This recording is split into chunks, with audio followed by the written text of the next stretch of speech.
Good evening, everyone, and welcome to the video film premiere of Jewish Merchants of Santa Fe, the 20th Century Remembered. I'm Linda Goff, president of the New Mexico Jewish Historical Society, and let me provide some background to this project before we actually get underway.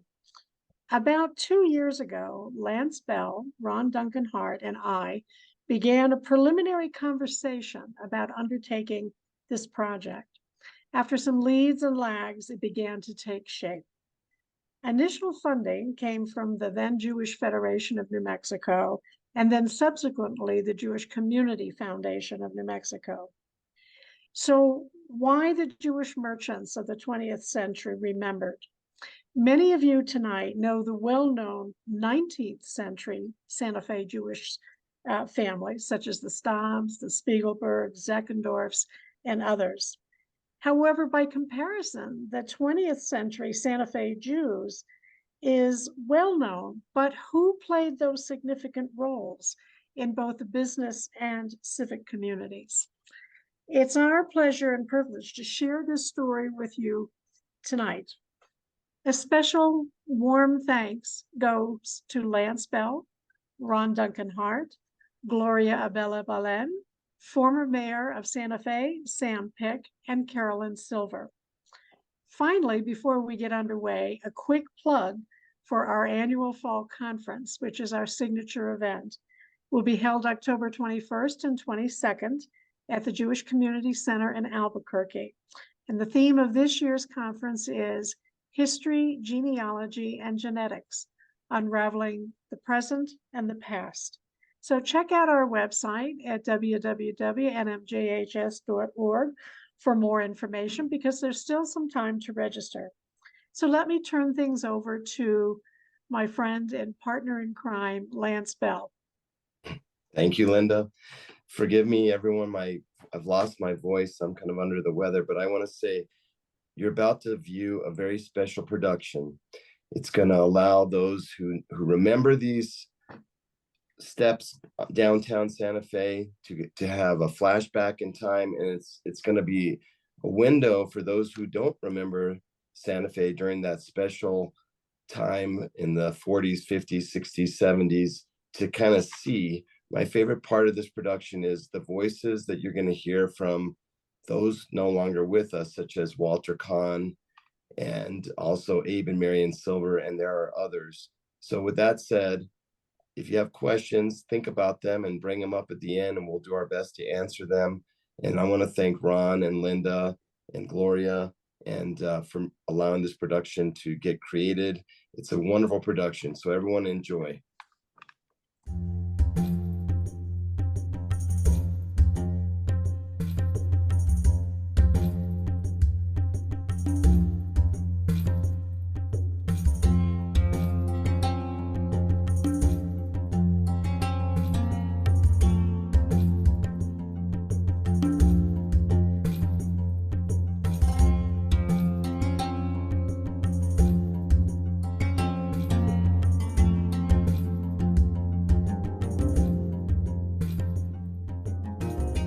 When you look at Jewish history in New Mexico, there are the old German Jewish immigrants that came in the 1800s.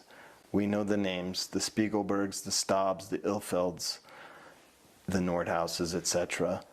The original Jewish community in Santa Fe in the 1850s was composed basically of German Jewish merchants who had arrived here. They set up businesses on the plaza. They assimilated into the local community. And interestingly enough, they did not establish a synagogue or buy land for a cemetery, which was common for immigrant Jewish communities. But they did hold services in their homes, and burials were made in the Fairview Cemetery, along with Masons and Longfellows and others, which was the only non-Catholic cemetery in the city. And we're standing here next to the Staub compound in this cemetery, and you can see the main stone here, which is for Abraham Staub. His wife Julia and other members of the family are buried here also.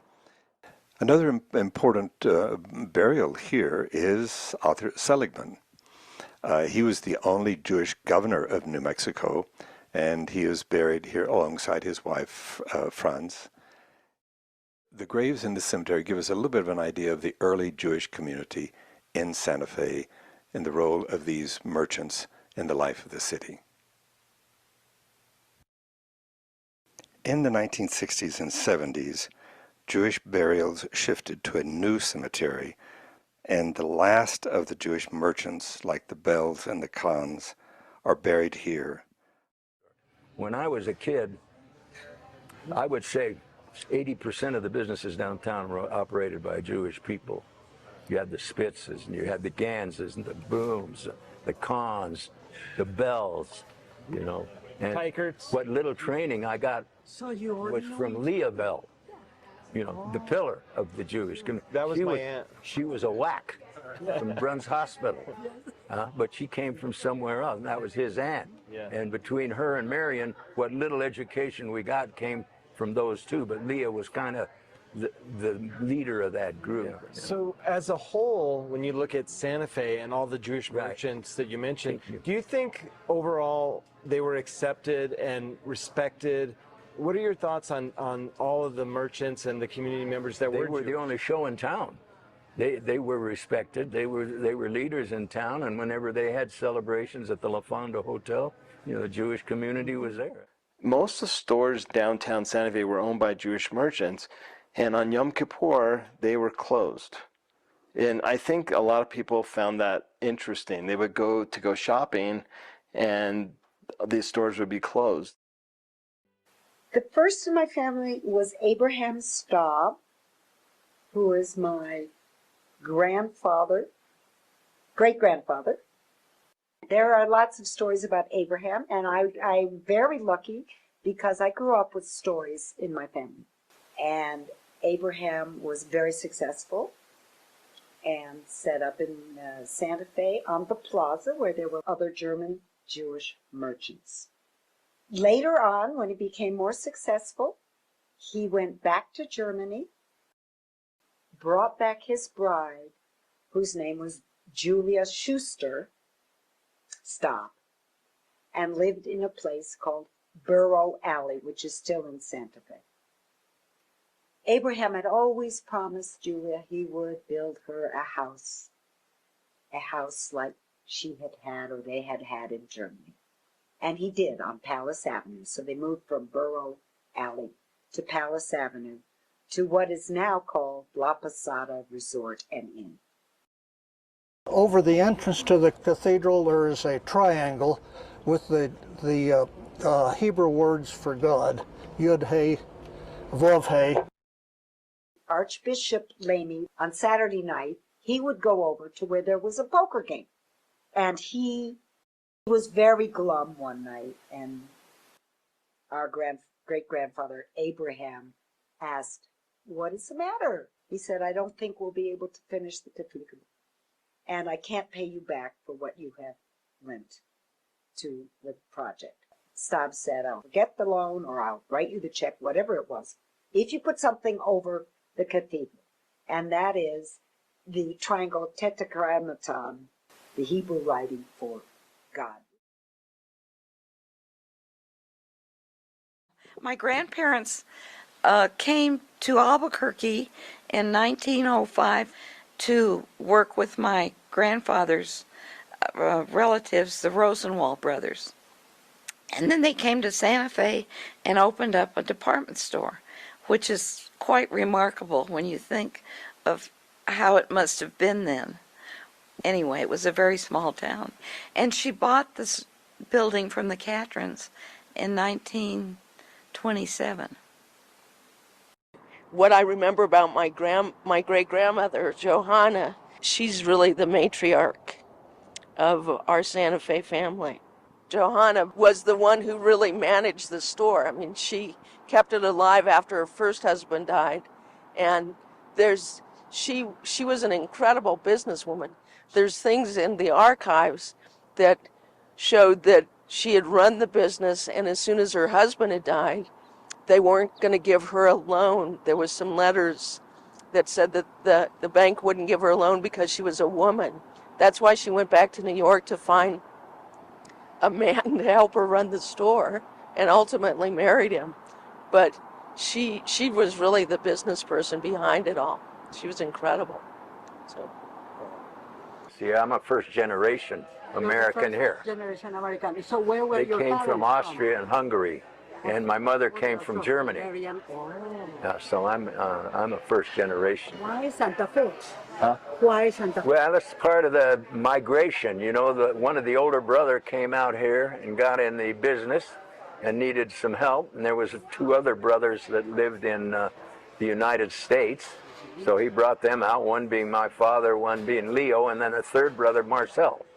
So there were 4 brothers out here. Now they had 9 in the family. 3 of them got murdered in Europe during concentration camps. So not all of them got here. And so they had 1 sister in New York and the 4 brothers here. The rest never got out of Europe. So you know about that stuff. My dad worked at different places. They bought a store from Weiler and Benjamin about 1909. They used to go back to New York, and that's where they met Henry Pick and brought him out here. Henry liked working for him, was drafted in the Army during World War, came back here, and a brother of his, Emil, came out from New York. My dad went to Gallup in about 1910 or 11 and started a store there. Married my mother in 1914, and she came to Gallup from a little town in Germany, and Gallup was a wide open place. But there was Gallup, there were the Indians, there was miners, there were cowboys, you name it. Then there's the second and third generation, and my family, I guess, would be the second generation of immigrants. And my paternal grandparents, who came into New Mexico first as peddlers, right around after New Mexico became a state around 1914. From where? Out of Colorado, but before they got to Colorado, my grandfather Morris, who was Moshe Belitzer, Morris Bell, he shortened his name when they came into this country, came from Lithuania. What kind of like peddling, or what kind of products? Or They were selling clothing, notions, wares, pots, pans, a little bit of everything. When my mother and father were married in 1921, my father opened up the shoe store, which was right next door to my grandmother's store, and he called the shoe store the Guarantee. And then Abe and I and my brother ran the store after we were married. So these are my grandparents.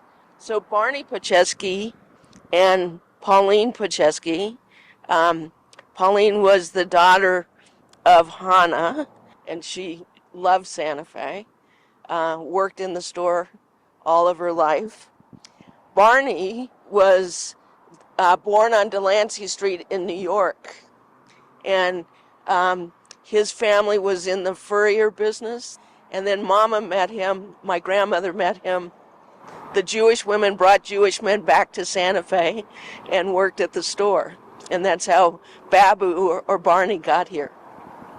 With my grandmother, Pauline, or who we called Mama, I always considered her the Grande Dame of Santa Fe.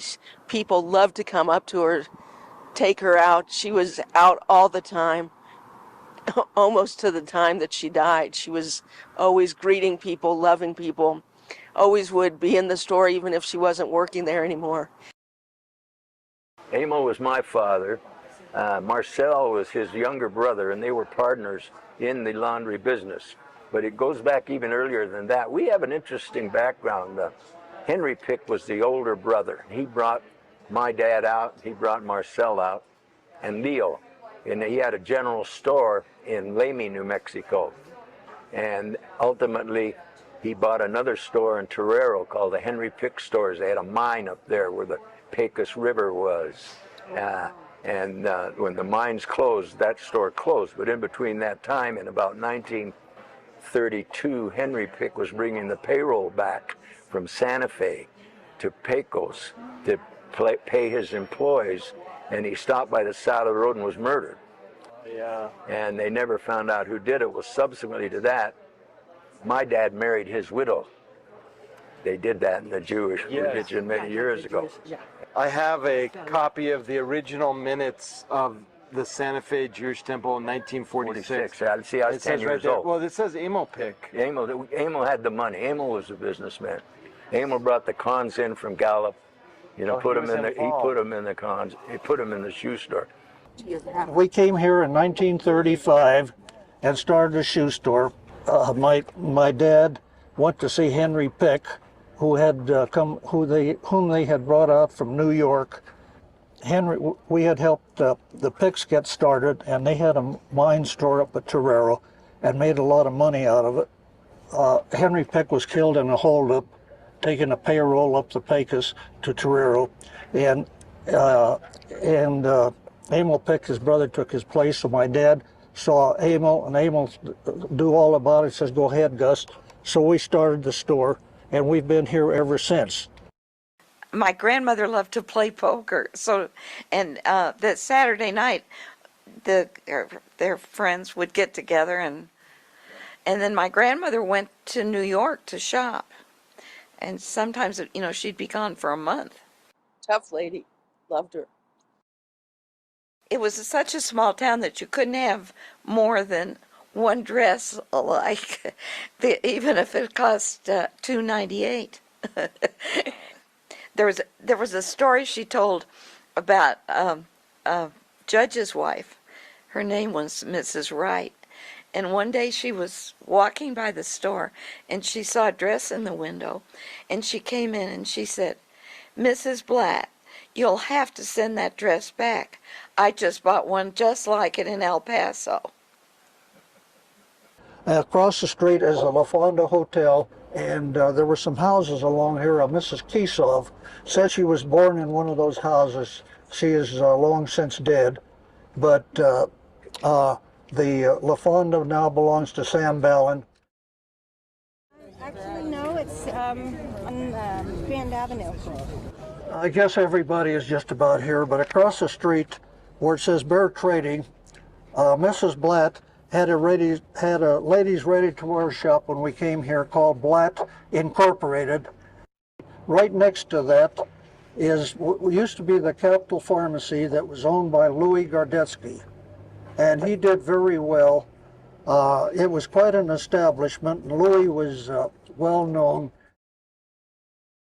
We can just look around. We remember when we'd come to Capital Pharmacy, and the people that owned Capital Pharmacy, it was so interesting because we could sit in there. We didn't have a lot of money. You could sit in there and nurse a Coke all afternoon long. They wouldn't tell you to beat it. You try that now, and they'll tell you hit the road. You know, you're taking up for space. And then the Bells, naturally, they had a store here. I worked there for a while. Angie's aunt worked there.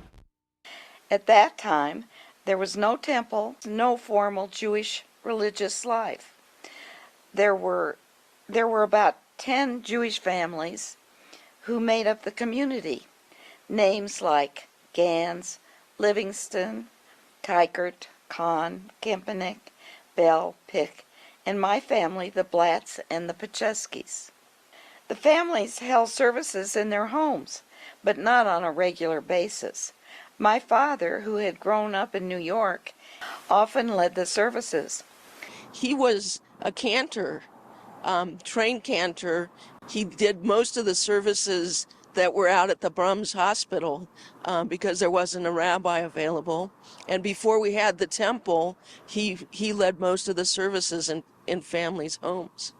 When someone died, it was difficult to find a minyan to say Kaddish. And when I was growing up Jewish, we weren't really Jewish. You know, we didn't have a rabbi. I don't know if you've been told, but at that time, the most learned person we had was Barney Pachesky. Yeah. You've heard that name, and you probably Marion's know about dad. that. Yeah. Marion's dad.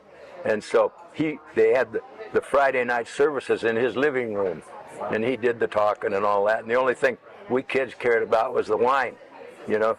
The Kiddush, you know, at the end of the thing, we drank that Mogan David wine. I loved that, and that's about all I remember. So the generation of us, my generation, were not Jewish.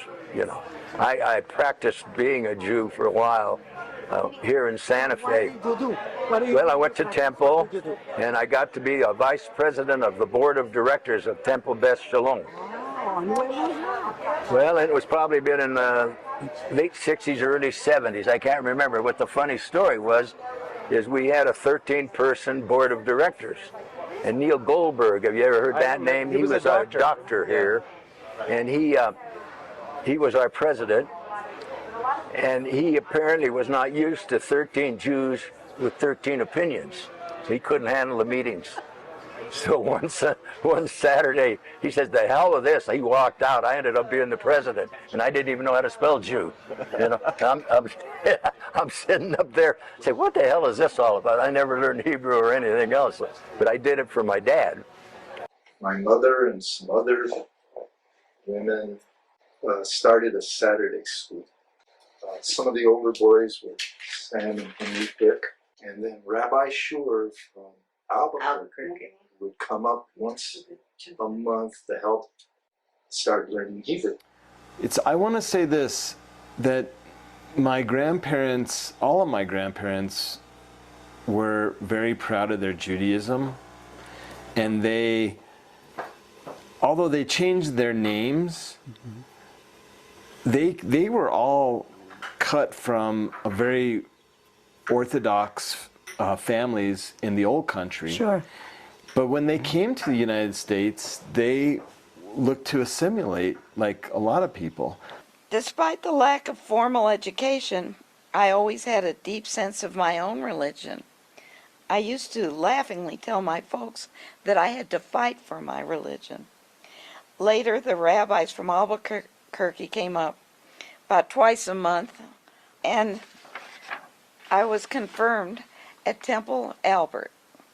Then I taught religious school, along with other members of the community, in the basement of the Baptist church. So when you talk about that, a lot of the Jewish story in the press is about Israel. Did your father and you yourself in 1948, when Israel became a state, Pro-Israel. So did that ever come in Santa Fe? It got that 6-day war. Yeah. Albuquerque raised $1 million in 1 week for that war. That was a congregation down in Albuquerque. My dad contributed to that. Wow. Strong as Israel people now, not so much anymore. You know, there's differences of opinion. You know. Yeah, But in those days, it was pro-Israel. Santa Fe didn't have Jewish houses of worship. It was always done at people's homes. So there were, and you know the story, it could have been the Silvers or the Pachesky family. Well, Pachesky and the Blatt family, a lot of the old Jewish families were observing holidays at homes. And my father and my dad's brother, his name was Gerald Bell, they were bar mitzvahed in their house on Don Gaspar Avenue. They were very involved in the beginnings of Santa Fe Jewish Center, which became Temple Beth Shalom. When we returned to Santa Fe in 1952, the cornerstone was laid for the temple that we now know as the Upper Sanctuary. Well, it was the first Jewish temple in Santa Fe, and it was designed by John Gaumim, and it would hold 100 people, and we thought that would be as big as we'd ever need. We were finally able to hire an almost full-time rabbi, and that was Rabbi Leonard Hellman. And soon we were bursting at the seams, and a drive was started to raise money for a new temple. And my father, my uncle, and my aunt were all presidents of Temple Beth Shalom. My dad, Irving, my dad's brother, Gerald, my Aunt Leah. When my dad's brother passed away, she married Arden Kellogg, and was mostly known in Santa Fe as Leah Kellogg. I taught at the temple. I taught the little kids, like they're. In fact, I taught Sam Pick and Henry Pick. The generation that I grew up in, the Spitzes, me, and we weren't religious because we didn't know anything about it. organization. We had no temple, nobody here, no leadership, you know, and it was just a few of the people that were born in Europe that wanted to hold it together. You know, Leo Pick here, he never saw the inside of the temple, you know, and he was one of the brothers, and the Spitz people never went inside the temple. I never. But what about back in Germany or Europe? They got through. They were out of there when they were 15, 16 years old. I wonder if they had their an dad education. sent them out here when he knew there was trouble out there. Yeah. He sent, and not all of them got out. But the ones that got out, Marcel was the most religious of all of them. He was the younger brother, and he was the one that was very active in the Anti-Defamation League and got awards for that. Jewish people are part of the community, and you got to understand other people's positions. It wasn't just cloistered. They didn't just deal with their own. Yeah. They dealt with out in the community. All my brother, my dad could speak Spanish. Marcel could speak Spanish. You know, their friends were Greeks. You know, it was they knew all the restaurateurs, but they liked their religion. My dad liked to go to temple on Friday night. So the men did B'nai B'rith. There was a B'nai B'rith lodge here in Santa Fe.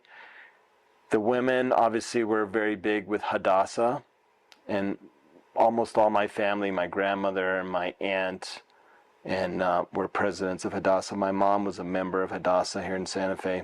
Santa Fe was truly a utopia in many ways, where there was no prejudice, and it never seemed to matter what you had, but who you were and what you had to offer as an individual. And I've been discriminated against, and I still tell people I'm Jewish. I remember going to the University of New Mexico when I came from New Mexico Military Institute to go to junior in UNM. I pledged a fraternity, the Phi Delta Theta fraternity, and they wanted me in there, and then I put on the card, Jewish, and damn, if Jerry Apodaca, the ex-governor, was a member then, we just had a funeral for him last week.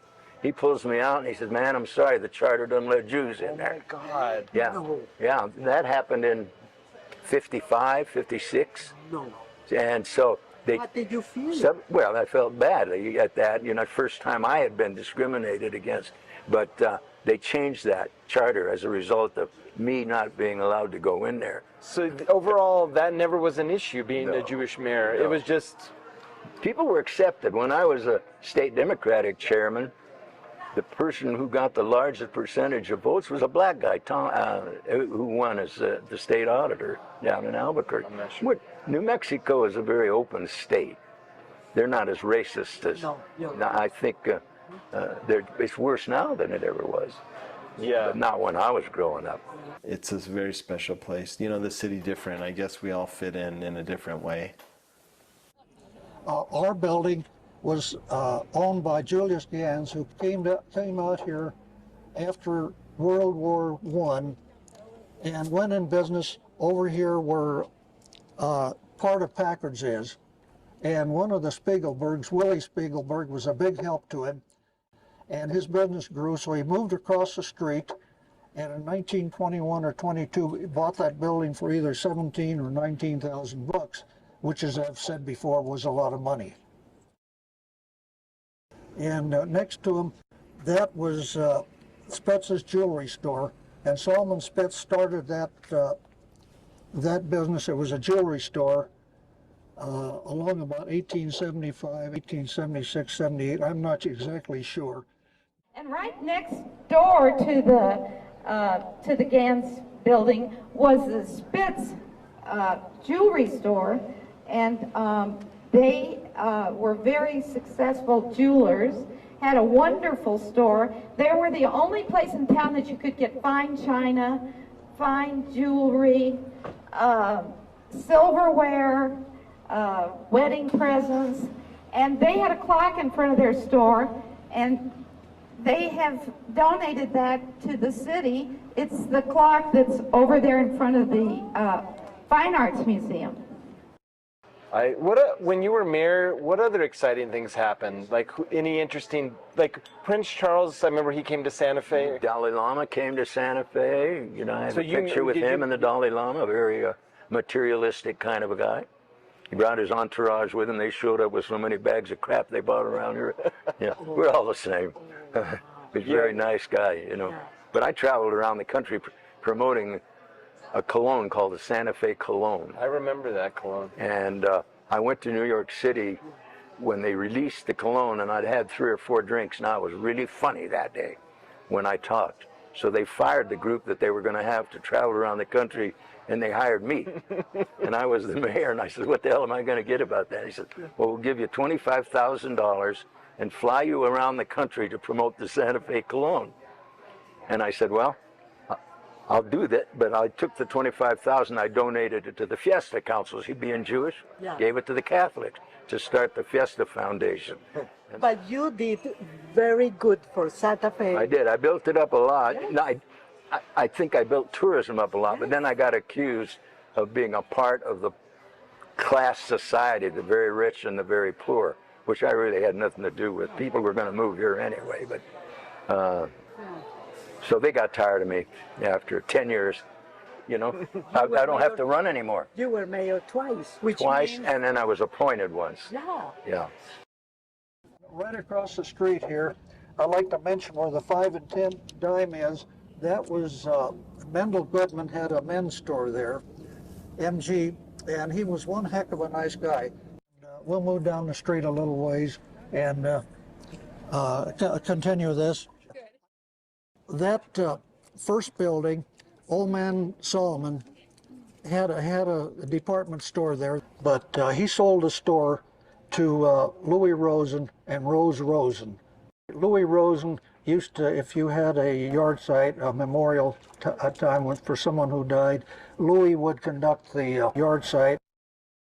They sold the store along about 1950 to the Schwartzes and Stearns from Las Cruces, and it was known as the Emporium. Where the Santa Fe gifts are, that was Old Man H. Livingston, who was, you can still see the sign there, Livingston's Quality Furniture, H for H. Hyman Livingston, and if he was a terrific gambler, and if you wanted to put some money down on a horse or something, you saw H. Livingston or you saw Arthur Bellhop at the La Fonda. Dan Tykert had a store down the street here, and he took that over with a 5 and 10 cent store and did very well. Bell's had a store someplace along here. Bell's was a special place and one of the anchor stores in downtown Santa Fe. And they moved to 116 West San Francisco Street when Charles Ilfeld Company went out of business, another well-known Jewish merchant. And before he was there, it was Z. Staub and Company. And so it was very interesting in that one location. So, but the store was known as a place for Santa Fe's, I would say, middle-class merchants. And we were Santa Fe's Levi Strauss Center. We sold more jeans than anyone in the city. An old-fashioned department store. I did want to say this about my mom. She came from a much larger city, and our store was a very old-fashioned business. And she brought a lot of ideas from the larger department stores from Birmingham that she wanted to see in here in Santa Fe. And it was a really good thing because they brought it up to, you know, the future, so to speak. And you could see we had something for the whole family, whether it was children, men's suits, ladies ready to wear, junior department. This is a good example of one of our ads. That was our logo. Bell's department store opening day, 1926. A lot of the artists in Santa Fe, they paid their bills to the store in paintings. So Dorothy Meringue, Janet Lippincott. There was a famous Japanese artist in Santa Fe. His name was Tumatsu. You know, so they owed money to the store, and they said, "Can we pay our bill on art?" And my dad said, "Sure." Yeah.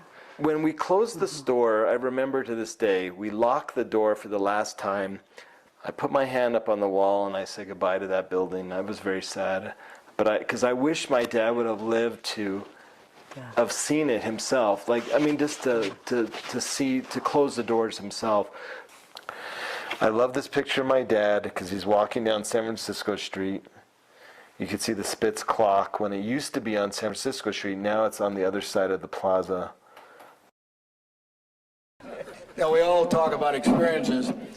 I had a lovely customer, and she did a little artwork, got fairly famous, Georgia O'Keeffe. And she came in the store one day and said, I need some bedroom slippers, and I wear only Daniel Green. I'm sure you ladies know of the brand Daniel Green. I said, what size, Miss O'Keeffe? I wear a 9.5, black, of course. Well, I said, to heck with this. I ordered 7 different colors, including the black. Called her up, and she came in. And I said, by the way, you know, they come in all these colors, too. She took 7 pair. So, bless her heart. Santa Fe was a fun place. Jews can be happy, believe it or not. Oh, yeah. They got a lot of reasons. All the to be good happy. comedians. Damn right. I see ya. See you, sweetheart. Okay, I'll so put good you to on see my you. will. Okay. Remember, Take don't care. step on any bugs. No. Thanks, Sam. See you later.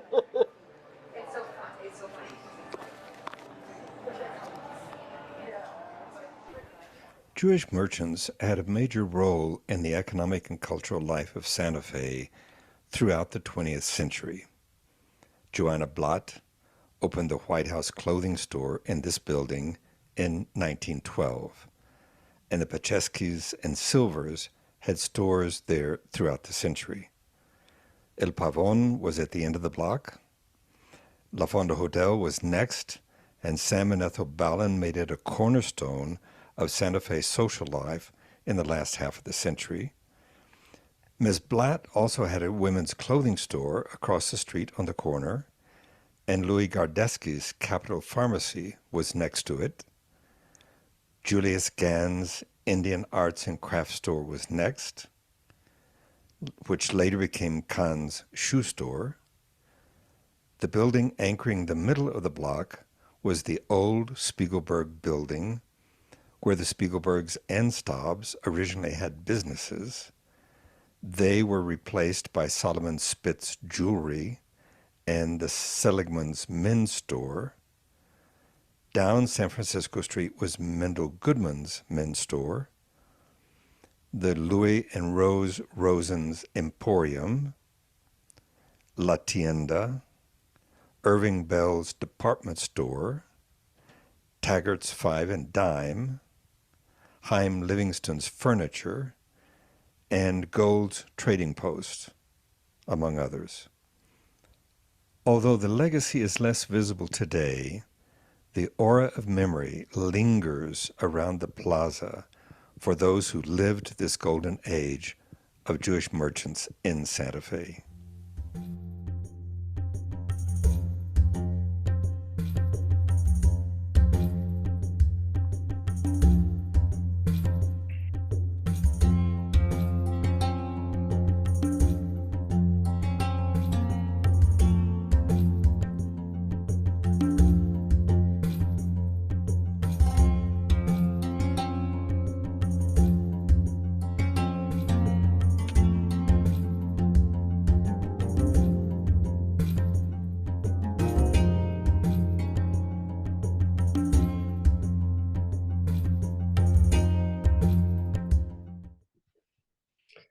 I saw a couple questions, and one of them was from Andrew Gans, and I thought it was just something to mention because you mentioned the Gans store that was famous for seeing the Indian man weave the rug in the back of the business. But most people may or may not know that Harold Gans was the voice of Zozobra. And I think that's really important to share. So for those of you who know who Zozobra is, he was the voice for probably the longest time. And I remember having lunch with him once, and I said, can you do the voice for my daughter? And he moaned and groaned for my daughter as a one-off. So it's kind of neat to see. Does anyone else have any questions or comments? So Philip Goldstone says, no questions, just a big thank you. And Julie Seaton says, this certainly was a blast from the past. Growing up, I could always walk into most any store in the plaza and be greeted with love. And Lance, your mother was a favorite of mine. That makes me smile. Thanks, Julie. So Lance, you knew the plaza, you worked in the Bell store, and you also knew the cons very well. Yes, I when Bell's closed in 1984, it was right when I graduated high school, and I went off to school not far, went to UNM, like my older brother John and my father as well. And when I came back, my shoe-in job working for my family was no longer there. So Walter was so kind and gave me a job, and I got to work there too. So I feel very blessed. I got to get a taste of what that was like. And for those on the call, it's all the people that worked in those businesses. If you worked there for 15 years, you were a newcomer. If you worked there for 25 years, could be a newcomer. So at Bell's, most of the people that worked there were 35, 40, 50 years, literally. And same at Cons. I remember there was a couple people that worked there forever. They worked for Walter's dad, Gus Kahn, and they worked for Walter, and they stayed to the very end. The same with Bell's. People were so loyal back then. And I feel like I got a good taste of what it was like downtown, because from age 10 through pretty much, 20, I was there every day. And I went into all these stores. I talked to people, and of course I got to see them at Temple as well. And it was a very special time. And one note I wanted to share, and I know, I don't know if my brother John's on here, if he has anything he wants to share, but before I do, one of the memories is, the bus depot was on Water Street, and a lot of people would come in town, and all the Jewish merchants, although they were competitors, they also were friendly competitors, and they helped each other out. And in many cases, they helped put some brethren into business. But if there was a Jewish traveler, it could have been a soldier that was coming through town, they made it a point, whose turn was it to invite them over for Friday night Shabbos dinner, or just dinner in general. And I heard my father say that, as well as Walter say that they took care of each other. And it was just a very special time. And downtown, like, I think Sam Pick mentioned, he mentioned the Greeks were very involved in the restaurant business, and Jews were very involved in the merchant business. They all got along. Everyone seemed to get along really well. It was a very nice time to grow up. And I feel happy that when I walk downtown, I can remember when it was just like, I hate to use the word Mayberry, but it was kind of like Mayberry. It was, you had your shoe stores, you had your drug stores, you had your, your movie theaters. There was two. You had the Lenzik, and then you had the El Paseo Theater. It was just a really special time. There's a question, someone is asking, are there still Jewish merchants downtown? And so this is one of the things that we dealt with in the thing, and they transformed their businesses. So yeah, there's definitely some, but it's interesting because I always said that, there's a real entrepreneur, someone that, runs a business, but even takes it to the next level and buys the building that you are in. And sadly, my grandfather and my dad or my uncle never did that. So I will say a lot of those businesses that you saw in the video are still owned by the families that own them.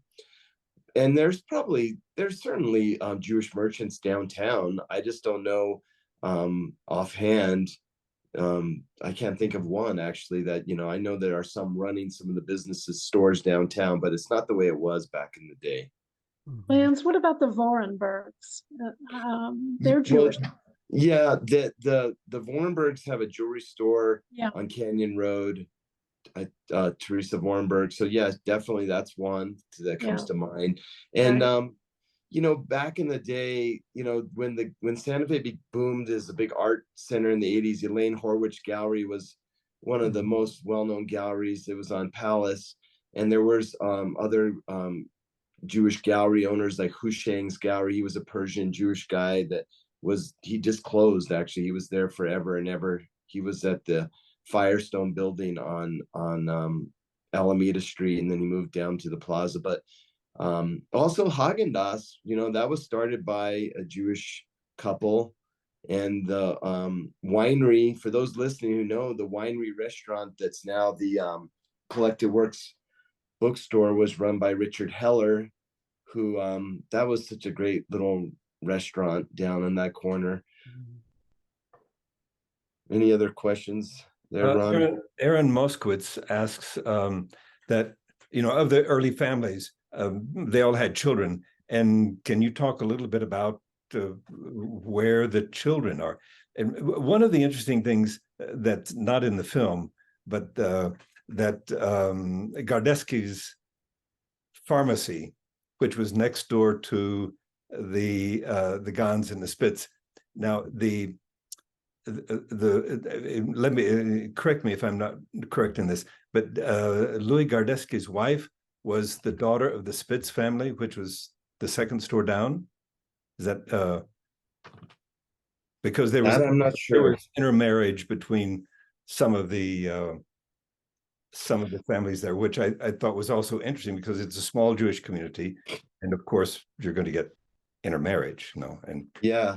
Well, I can tell you this: I definitely went into the Capitol Pharmacy, and I never knew what a phosphate was, like a lime phosphate, but I definitely went there and had one. And I would wander up the street when I felt brave enough to leave our store as a very young child, and I went in there, or I went into Zook's pharmacy, which was not owned by a Jewish it was not a Jewish business, but I remember the Capitol Pharmacy, but I didn't know the Gardeskis or any of them. I'm sure Walter's kids would know who they are. Yeah.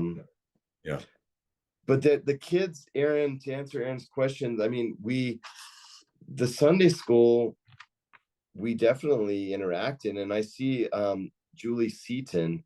It said, Lance, we went to Hebrew school together. I was Julie Barber. So I mean, we definitely, I remember, Julie, I remember Dale and Dee Barber, and I guess that's who your parents were. And I remember there were Micah and maybe you, there were two young Native American kids that I don't know if they were Jewish, but they went to Hebrew school with us. I just remember that. You could probably elaborate on that. But one thing to mention that people may not know, Julie Seaton's family, Seaton founded the Boy Scouts of America right here in Santa Fe. Am I right about that, Julie? You could probably type your answer, but they were connected. So Lonnie Zarum also mentions about the local businesses downtown today. Larry Keller has the Design Warehouse. Absolutely. And he's been there forever. So I just couldn't, my brain wasn't thinking. But definitely he's another one. And then one business to mention that Ron, you and I didn't talk about that was actually still in business on St. Michael's is the Candyman. And Matthew Schwartzman started the Candyman on Water Street, where the Catamount Bar is. I'm just trying to back in my head, and now it's a cannabis dispensary. And or actually it was just west of that area, and I watched that building burn to the ground from the parking lot. And the Candyman sold records, and they had something called the fire sale. So the albums were for sale, and just the edges were singed. So depending on how burned the record was, they had different prices. But Matthew Schwartzman had several shops around town. One was on Galisteo, and then he moved out to St. Michael's, and he had a great business downtown. Laura Lippman also asks about, did Jewish merchants trade Pueblo pottery and jewelry, and what was their role in helping popularize them? Well, Gans, had the Indian Arts and Crafts store, certainly. Yes, and then more so in Albuquerque, I think they were more involved. But the Gans is the one I could think about for sure, that they had that store, and I wish I could go back in time and see that. But in terms of other trading, I don't know. I know that the Ballons did a lot of business with the Native Americans, and but offhand, otherwise, I'm not aware. I think many of them were, as you say, Lance, more based in Albuquerque, and are still vibrant businesses in trading with the various Native American communities. Mazel's was one, the Bobricks, Wrights Indian, and there's still quite a few there. I'm looking here at some of the comments from Rabbi Devarlea. He knows all the Jewish merchants downtown now because he goes to visit them all, and it's interesting to see his comments. And then the one that yes, Allison Buxbaum has Patina Gallery, and that's another one. And then my brother John mentioned a place I got to tell you was special. The Dilly Deli was below the Orr House, next to the Plaza Cafe. It was downstairs. This was the most legitimate New York style deli you've ever seen, with the pickles on the table. It was done so well, but it didn't last. I think today it might make it, but that was a really amazing deli. And the family, Joel Hochberg, he was a doctor, and Darylyn Hochberg, and their daughter is a New Mexico senator actually right now. But so yeah, and there is the mention here, of course, that we need to remember. There are very active Jewish merchants downtown, from the Oxford Bar, the Anasazi Hotel, and today. Yeah, today, yeah. So it continues. It's a different group, but it's true. It's a different type of business. When Gerald Peters bought our building, our father had died, and he said, "You're gonna have to change your business." And probably Bell's wouldn't have survived in today's downtown Santa Fe. It would have. And I mean, we just said we're not going to change what we were, but you would have to adapt to be more of a touristy, Chotsky type retail store. I mean, instead of like the way it was. Yeah. And one of the things that is interesting here, the rabbi also mentioned that Vladimir is Jewish. So there is that interesting connection that the downstairs warehouse part of that building is the old Ilfeld building. So, and then now the upstairs part, that was the new thing that's built on, is it's all named after the Vladims who helped get this started. So that's another, but of course it's not the downtown part. It's another thing that happened out on the edge of town, as you were mentioning. Yes, that's true. And I didn't even know that was the Ilfeld warehouse until actually I was talking to Mr. Vladam. I was kind of surprised. It made sense to me because that whole Guadalupe Street was all warehouse. It was Sears warehouse, and then the site Santa Fe was the Coors Beer. It was very industrial looking. It looks so different. And I want to comment on here what Julie Seaton says, because I just think it's fascinating. Julie, I remember Micah and Sherry. I remember them well. And she says they were Navajo children, and they were at Hebrew school. And I don't really know the whole story, but if you ever see them, please send my best to them. And like she said, her grandfather was the founder of the Boy Scouts of America, which is quite amazing. I think Julie, on the side note, contact Linda Goff. We would like a story for the New Mexico Jewish Historical Society newsletter about about what you shared. That would be very special. And there was another comment up here. One of the things there's a mention here of the Santa Fe New Mexican.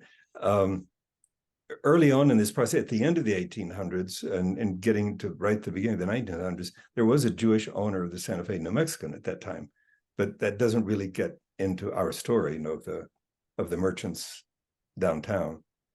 But is that another interesting Jewish link? Trying to see. Carmen Gonzalez asked if I was Barbara Bell's brother. She's my first cousin. She's Leah's daughter, and she and Danny and Morris were siblings. And then I have one brother. His name's John. He's my older brother. But yeah, Barbara's still in Santa Fe, Carmen, just so you know. And Dano. Some of the other names that are popping up here that should be remembered today, Jewish people are still involved in business. Bill Siegel, of course, art, Evoke, Luna Felix, Surrett. Yeah, so they're Lynn Goodman. There are many merchants that are active in Santa Fe commerce today. Yes. Yeah, and Lynn Goodman, just so you all know, he ran an amazing. He was, I call him an artist. Like, they had Arias Tile inside La Fonda, and he had a shop, I think on Fifth Street too, where his warehouse was, and they made a beautiful tile. And the tile background at Temple Beth Shalom was designed by Lynn, and I'm assuming maybe his first wife or someone else in his family. They put that there at Beth Shalom, that big beautiful blue mosaic tile. And then he is now one of the leading cannabis retailers in New Mexico. I'm trying to think if there's any other anecdotal stories to share. I mean, Livingston, I can say I do remember Livingston Furniture, and Al Kaufman married Sylvia Livingston, and Al Kaufman was a older man at the temple, white hair, glasses, and he was a dear friend of my dad's. And that was like an old-fashioned furniture store right by the Lensic Theater, and it was a special place. And they all those old timers that were at the temple, I wish I would have talked to them more, because a lot of them were born in the 1800s and they had a story to tell, and sometimes you don't ever ask those questions until later. But I am glad that I was fortunate enough to be downtown, like I said, almost every day for a decade or longer, and at a very special time before Santa Fe had changed. And all this kind of wrap it up for me, and I'll say thank you again. This was fun to share these stories. And Linda, I did read the New Mexico Jewish Historical Society Legacy newsletter, the recent one, and Ron, your article in there about this project was awesome. That particular issue is great, and I will plug the New Mexico Jewish Historical Society again, because it's a great organization. And if you're not a member, it's a nominal fee to join, and they do good work, just like this project here. And Ron, the Distinguished Lecture Series that you and Gloria and your team do is just fantastic. And let us not forget the Santa Fe Film Festival and Marcia Torben. Yes. Oh, yes. Very important part of our arts community. Yeah. You know, your brother John also has a couple of comments that you can't, you have to address your brother John. So there was the winery with the hot pastrami from New York, and oh yeah, and a Jewish deli even for a time, he said. Well, I mentioned the Dilly Deli because of that. That was the one I mentioned that was below the Orr House, which is called something else now. But the winery, yeah, that they were literally the best hot pastrami sandwiches you could get. I would go back. I could still, they were the best. It was just a very special place. And that's Collective Works Bookstore now, for those who, and that the guy who owns that building is Alex, I can't think of his last name, but they owned the Old Mexico shop that was catty corner from there. And when that block changed, he bought that building, and it was an old hotel actually. And his this is a side note, I'm getting off topic, but his grandmother was married to LBJ. There's a presidential part to that, another merchant in downtown Santa Fe. It's interesting.